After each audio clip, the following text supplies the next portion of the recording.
Disposés de part et d'autre dans ce périmètre, les lecteurs du kiosque sont présents et prêts donc pour apporter leur petite pierre à l'édifice de construction donc de cette nation sous le pouvoir donc de la rupture. Mesdames et messieurs, nous sommes aujourd'hui lundi 24 avril de l'an 2023. Bienvenue à toutes et à tous, c'est Écho du kiosque. Sans plus tarder, nous allons donc retrouver ces lecteurs donc, pour ce qui concerne l'actualité de la semaine. Alors, tout premier intervenant dans ce programme, vous êtes un habitué. Rappelez-nous votre nom. Je réponds au nom de Sosten Amouzou. Sosten Amouzou, voilà. Dites-nous le journal qui a capté votre attention aujourd'hui. C'est l'événement précis dans la parution où il est intitulé... Vous voudrez bien retourner... Voilà la une du journal pour nous faire voir rapidement. Voilà. Talon interpellé, c'est cela?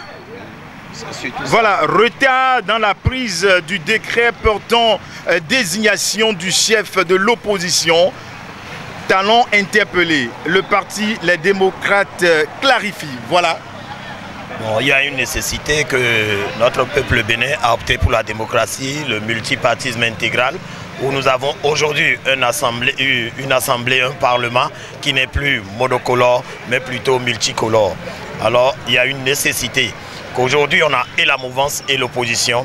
Alors, les décrets au niveau du Parlement, alors les réformes actuelles du gouvernement de Patrice Talon disent qu'il devait toujours avoir un chef de file de l'opposition.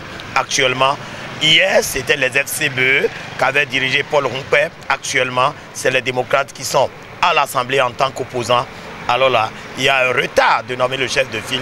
Si le décret viendra du chef de l'État, alors qu'il précipite ou bien qu'il le fait, qu'il prend les actes afin que notre démocratie soit toujours équilibrée. Et respectée. Et respectée. D'accord. Monsieur Amouzou, merci beaucoup à vous pour cette très belle intervention donc, dans ce programme. Juste derrière vous, on va retrouver Hubert Clébor, un autre habitué de ce programme intitulé Écho du kiosque sur Révélation Web TV. Hubert Clébor, bonjour. C'est votre nom. Bonjour. Bonjour. Alors, quel est le journal qui retient votre attention? Oui, je vois ici Matin Libre. Voilà. Jeudi 20 avril 2023. Oui.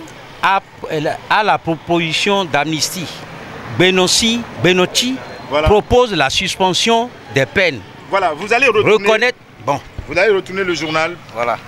Pour ne pas qu'on dise qu'il y a eu de trucage. Voilà, c'est Matin Libre qui titre en manchette à la proposition d'amnistie. Benoît propose la suspension des peines. Voilà. Qu'est-ce que vous avez à dire à propos? Oui, Benoît ne peut en aucun cas proposer la suspension des peines. Mais nous sommes en démocratie. Nous sommes en démocratie. Chacun est libre de faire. Laissez-moi parler, je vous en prie. Oui. Laissez-moi parler. Vous me donnez la parole. Absolument. Ou bien vous la retirez. Allez-y, allez-y. Bon, voilà. Il est député à l'Assemblée nationale. Entre-temps, avec l'Assemblée monocolore, ils avaient voté une loi, soi-disant loi d'amnistie, permettant au président de la République de gracier ou bien de laisser les otages politiques. Mais aujourd'hui, les démocrates sont dans leur droit. Ils ont déposé une loi d'amnistie, normalement, en bonne et due forme. Mais s'il lui propose la suspension des peines, demain, on peut les reprendre. On peut les reprendre. C'est votre avis? C'est la loi qui le dit. C'est ça. C'est comme si les Réki Amadougou, les Joël Aïvo, les cassants otages politiques reconnaissent leurs fautes. Non! Vous pouvez nous rappeler l'article de cette loi qui stipule... je ne suis pas un avocat. J'ai la tête pleine. Mais vous avez dit que je vous laisse. C'est la loi qui l'a dit. Oui, oui. C'est comme si on demande à Réki Amadougou, à Joël Aïvo, d'accepter qu'ils soient en faute. Mais non, ils se sentent non coupables. On a vu les conditions dans les... Ne sortons pas du cadre, M. Hubert Clébor. La suspension, il parle de la suspension des peines, non. Pas de suspension des peines. Une loi d'amnistie pour libérer les cassants otages politiques, pour accepter le retour des exilés politiques. J'ai vu que vous avez un autre journal en main. Oui. Le Matin Libre, l'autre quotidien. Oui. Voilà. La balle est-elle dans le camp du conseil électoral? Là, on parle de nomination du chef de file de l'opposition. Du chef de file de l'opposition. Oui, d'un sujet à un autre, rapidement. Voilà. Mais au moment où le président Patrice Talon nommait Rumpé comme chef de file de l'opposition, mais il n'y avait pas de flou sur cette loi. C'est eux-mêmes qui ont voté la loi. Mais aujourd'hui, les démocrates, le vrai parti de l'opposition, du peuple, le parti du peuple, de Yahi Boni, que je salue au passage. Bravo pour vous, vous êtes forts. Courage, avancez. Aujourd'hui, pour remettre, parce que la roue de l'histoire tourne, ils ont été rattrapés. Veut ou pas, le chef de file de l'opposition, c'est le président Éric Nkoundété. C'est clair. Et ils ont droit à tout ce que Rumpé avait bouffé. Aujourd'hui, Rumpé va rendre compte de comment il a géré les milliards qu'on lui avait alloués en tant que chef de file de l'opposition. Le peuple avisera. Merci beaucoup à vous, monsieur Yves. Je suis du bas peuple. Je suis du bas peuple. Je dois réclamer ça là. Juste derrière vous, nous allons retrouver donc un autre intervenant. Voilà, bonjour monsieur. Oui, bonjour. Vous, on vous appelle comment? On m'appelle Wadjetor Donassien. Voilà. Vous avez quel journal en main? C'est le Matin Libre aujourd'hui qui m'a beaucoup intéressé. Voilà, le principe demeure le même. Oui, c'est le sous-titre qui m'a beaucoup intéressé.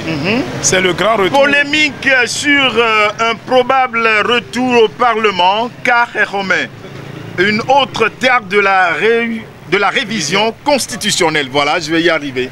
Et c'est la preuve que les députés de la 8e législature ont voté des lois chrysogènes. Parce que vous-même, vous allez constater aujourd'hui que... Qu'est-ce que vous voulez dire par là? Nous qui n'avions pas fait... Khéromé qui avait accepté de rester au gouvernement. Oui. Le même Khéromé aujourd'hui qui dit aujourd'hui qu'il va aller encore à l'Assemblée. Cela voudra dire quoi? Ceux qui avaient voté cette loi... Je me demande, ils étaient où? L'esprit était où? Ça, on appelle ça comédie au sommet de l'État. On s'amuse avec son peuple. Donc, Khéromé va se retourner encore à l'Assemblée, c'est la même loi qui le dit. Et c'est voté par les députés. Donc, en résumé, cette loi, c'est des lois chrysogènes. Donc, la 8e législature, vraiment, ça a ennuyé tout un pays. C'est grave. C'est grave. Ils n'ont qu'à revoir ça. D'accord. C'est entendu, ça ne tombera pas certainement dans des oreilles de Vraiment, ça me fait beaucoup pleurer. Merci beaucoup à vous. Mesdames et messieurs, c'est donc sur cette très belle intervention. On me rappelle qu'il y a un autre intervenant, voilà. Un autre intervenant, William? D'accord. Nous allons donc rester sur cette intervention pour mettre un bémol à cette nouvelle saison. Écho du kiosque, content donc pour cette semaine, espérant bien évidemment vous retrouver le vendredi prochain avec une innovation qui ne dira certainement pas son nom. Abonnez-vous, suivez-nous sur tous nos canaux digitaux, restez et smashez et vous aurez la suite. Portez-vous bien, bye bye.